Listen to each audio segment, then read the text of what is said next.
Сум благодарна тоа што учествував во ваков надпревар.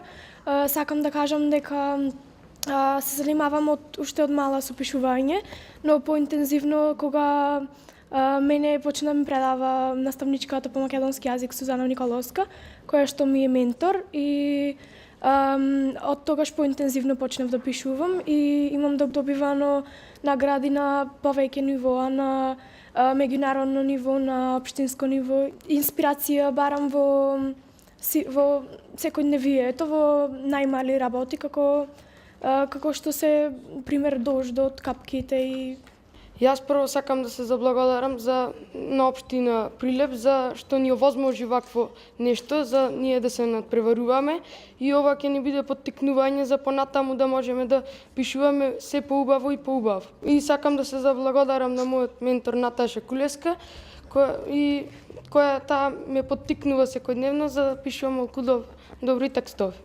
Најпрво сакам да искажам благодарност до општина Прилеп за идејата се создаде еден ваков конкурс и ова за нас служи како поттик да пишуваме песни и раскази и да станеме поети. Со пишување се занимавам од мали нозе, уште од моите 6 години, но поинтензивно почнав да пишувам сега во 9-то одделение, кога мојот ментор Сузана Николовска го откри мојот талент.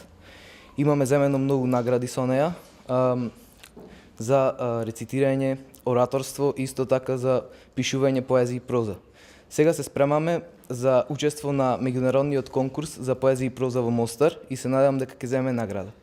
Најпрво сакам да се заблагодарам на општината Прилеп за организацијата на ова манифестација. Тоа е поттик за нас да пишуваме се повеќе и сакаме да пишуваме. Мојата инспирација ја добивам од секојдневниот живот, од сите работи што се случуваат околу нас. Со пишување пишувам од мали нозет. Најмногу инспирација имам од секојдневниот живот, а поинтензивно почнав да пишувам од минатата година.